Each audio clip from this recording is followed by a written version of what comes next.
Assalamualaikum warahmatullahi wabarakatuh.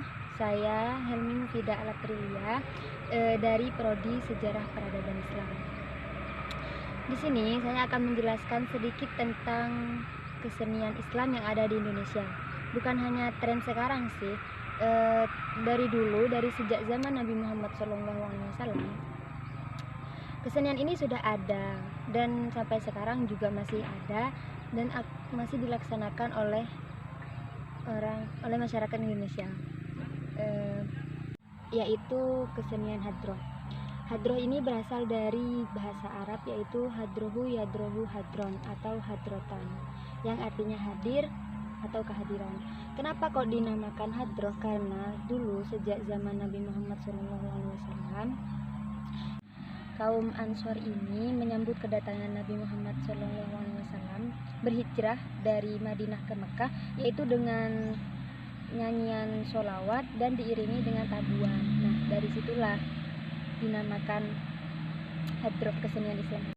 A few moments later.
Lama-kelamaan hadroh ini berkembang dan dikenal oleh seluruh masyarakat Indonesia.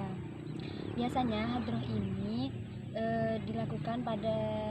dilaksanakan pada acara hajatan, Maulid Nabi, Isra Mi'raj. Hajatan itu seperti sunatan atau pernikahan, pokoknya segala macam acara di Indonesia, terutama di kalangan Muslim, itu selalu mengutamakan hadroh. Hadroh itu selalu ada di depan sebagai penyambutan acara tersebut. Diperkirakan hadroh ini dibawa ke Indonesia itu pada abad ke-13 Hijriah. Dibawa oleh ulama besar dari negeri Yaman, yaitu yang bernama Muhammad Ali bin Muhammad Hussein Al-Habsyi. Beliau hadir ke Indonesia pada tahun 1259 sampai 1333 Hijriah. Beliau datang ke Indonesia itu dengan membawa misi dakwah Islam, mengajarkan agama Islam. Selain itu, beliau juga mengajarkan hadroh kepada masyarakat Indonesia, karena hadroh itu salah satu kesenian Islam yang ada sejak zaman Nabi Muhammad SAW dan sampai saat ini menjadi bagian masyarakat Indonesia, khususnya di kalangan pesantren. Alat hadroh ini berasal dari Timur Tengah dan dimainkan saat acara kesenian. Lama-kelamaan alat hadroh ini berkembang pesat hingga masuk ke Indonesia dan mengalami penyesuaian dengan alat tradisional yang lain, seperti contohnya seni lagu yang dibawakan dan alat musik yang dimainkan. Hadroh ini terdiri dari dua alat saja, yaitu bass dan rebana. Rebana ini bisa dimainkan dengan cara dipukul oleh tangan pemain tanpa alat pemukul. Tetapi kalau bass ini tidak akan ranging bunyinya kalau hanya dipukul dengan tangan saja. Yaitu bass ini sudah disediakan alat khusus Eventually, Variasi pukulan hadroh ini sangatlah kaya. Jadi, hadroh ini bisa dimainkan oleh siapapun untuk mengiringi sholawat yang bertemakan pesan-pesan agama. Dulu, hadroh ini menyanyikannya dengan lagu bahasa Arab. Tapi belakangan ini sudah banyak yang mengadopsi bahasa lokal untuk mengiringi kesenian hadroh ini. Jadi, kesenian hadroh ini dari zaman dulu sampai zaman sekarang itu masih ada dan tetap dimainkan oleh semua masyarakat Indonesia. Dan ya, salah satu contoh kesenian yang tren sekarang, perkembangan yang masih ada sampai sekarang ini adalah Maulid Nabi. Kenapa? Karena Maulid Nabi ini kan memperingati hari lahir Nabi Muhammad SAW. Jadi antara hadroh dan Maulid Nabi ini klop. Itu jika disatukan itu bisa menjadi kesenian Islam yang sangat indah dan yang harus tetap dilestarikan dan tetap dijaga sampai kapanpun. Lihat video ini.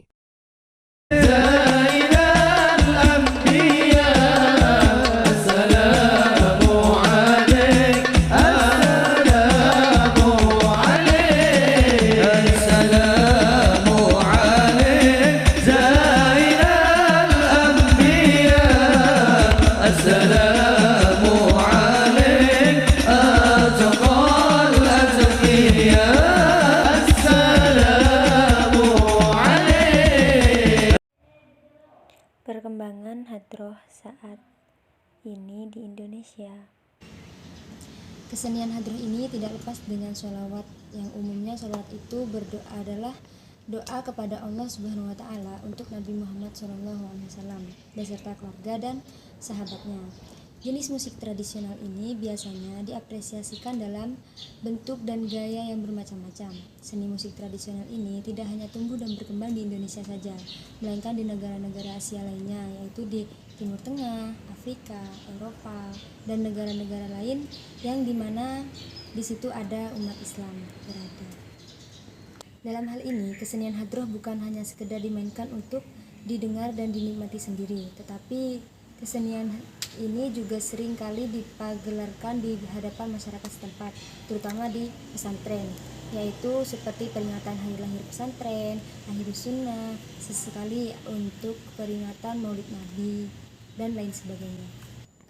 Ada lagi kesenian hadroh ini berfungsi sebagai untuk mententramkan pikiran dan beban kemanusiaan meanwhile, hadroh ini berfungsi untuk mententramkan pikiran dan beban kemanusiaan agar dapat memperbaiki tabiat manusia. Selain itu, sebagai alat menginvestasi atau penyemangat dalam meningkatkan moralitas dan spiritualitas terhadap masyarakat, khususnya para remaja.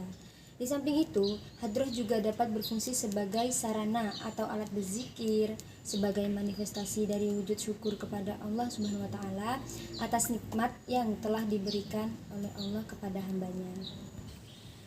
Kesenian hadroh ini adalah salah satu dari beberapa jenis kesenian yang ada di Indonesia, itu termasuk dalam kesenian musik tradisional Islam.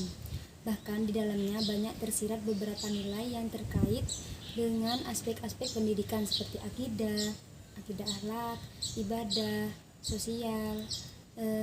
Sampai saat ini pun kesenian hadroh ini semakin berkembang pesat, apalagi oleh para remaja. Para remaja ini sudah banyak memainkan dan menikmati dalam pagelaran-pagelaran kesenian hadroh ini, terutama di kalangan pesantren. Kesenian hadroh Al-Banjari ini adalah salah satu kesenian yang ada di dalam Indonesia ini. Salah satunya yaitu hadroh Al-Banjari. Hadroh Al-Banjari ini merupakan kesenian Islam yang di dalamnya dilantunkan syair-syair dengan tabuhan-tabuhan oleh alat-alat rebana yang khas. Syair atau nyanyian religius adalah nyanyian yang dihubungkan dengan bahasa keagamaan.